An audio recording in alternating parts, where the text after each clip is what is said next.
আসসালামু আলাইকুম, সবাই কেমন আছেন? আশা করি ভালো আছেন। আজ আমি আপনাদের সামনে নতুন আরও একটি নাস্তার রেসিপি নিয়ে হাজির হলাম। আজ আমি আপনাদেরকে এই রেসিপিটি তৈরি করে দেখাবো। এখানে আমি নিয়েছি একটি বুলবুলে, নিয়েছি আধা কাপ পরিমাণ পানি।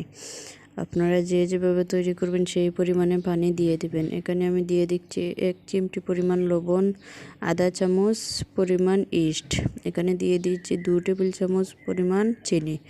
আপনারা যেভাবে মিষ্টি খেতে পছন্দ করেন সেই পরিমাণে চিনিটা দিয়ে দিতে পারেন।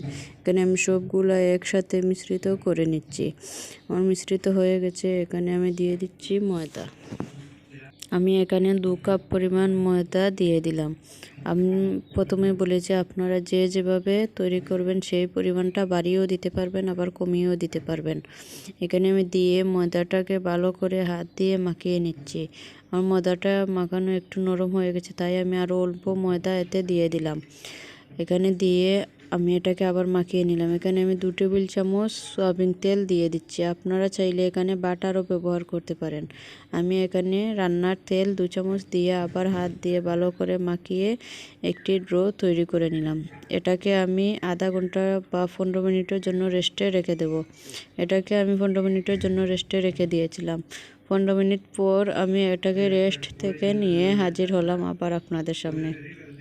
আমি কাপড়টা সরিয়ে নিচ্ছি। এবার আমি আবার হাত দিয়ে এটাকে দেখুন খুব সুন্দর স্মুথ একটি ডো তৈরি হয়ে গেছে। এটাকে আমি এবার ভাগ করে নিচ্ছি। এখানে আমি 5টি ভাগ করে নিয়েছি। এবার অল্প ময়দা দিয়ে এটাকে হাত দিয়ে এভাবে লম্বা করে বেলে নেবেন। এভাবে হাত দিয়ে লম্বা করে এক পাশ থেকে এভাবে ঘুরিয়ে এটাকে গোল করে নেবেন। আপনারা দেখতে পাচ্ছেন আমি কিভাবে তৈরি করে নিচ্ছি। এভাবে আপনারা এটা তৈরি করে নেবেন। এভাবে হাত দিয়ে গোল করে পেঁচিয়ে এটা তৈরি করে এভাবে আমি সবগুলা তৈরি করে নিয়েছি। আমার এখানে 5টি হয়েছে, আমি 5টি তৈরি করে নিয়েছি। এবার এগুলাকে আমি গরম তেলে ভেজে নেব। এবার এগুলাকে গরম তেলের মধ্যে ভেজে নিতে হবে। আমি এখানে চুলায় একটি কড়াই বসিয়ে কড়াইটাকে গরম করে এখানে পরিমাণ মতো তেল দিয়ে দিয়েছি। তেলটা কিছুটা গরম করে নিতে হবে। তেলটা যখন গরম হয়ে আসবে তখন আমি এতে দিয়ে দিলাম নাস্তার রেসিপিটি। আমি এখানে একটি দিয়ে সুন্দর করে ভেজে নেব। এটাকে 4-5 থেকে এভাবে ঘুরিয়ে ঘুরিয়ে ভেজে নিতে হবে। এখানে বেশি দিতে যাবেন না, একটি করে ভেজে নেবেন। তেলের পরিমাণটা বাড়িয়ে দিলে এখানে আপনি বেশি দিতে পারবেন। দিয়ে এটাকে উল্টিয়ে পাল্টিয়ে এভাবে চুলার আঁচটা কমিয়ে ভেজে নিতে হবে। এভাবে এক পাশ থেকে অন্য পাশ এটাকে ঘুরিয়ে ঘুরিয়ে নেড়ে চেড়ে এটাকে কিছুক্ষণ সময় লাগিয়ে এটাকে ভেজে নেবেন।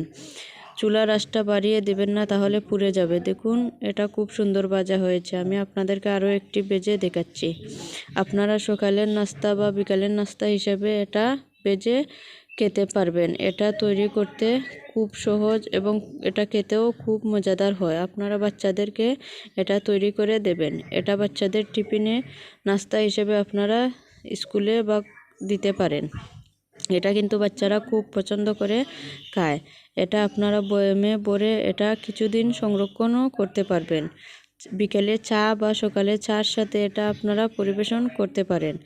যারা আমার চ্যানেলে নতুন তারা আমার চ্যানেলটিকে অবশ্যই সাবস্ক্রাইব করুন, পাশে থাকা বেল আইকনটি ক্লিক করুন, শেয়ার করুন নতুন নতুন ভিডিও আপডেট পেতে। আমি তো প্রথমেই বলেছি এটা খুব কম আছে, অল্প আছে। এটাকে আস্তে আস্তে সময় লাগিয়ে ভেজে নেবেন, তাহলে দেখবেন এটার ভিতরটাও কাঁচা থাকবে না এবং উপরটাও খুব সুন্দর হবে।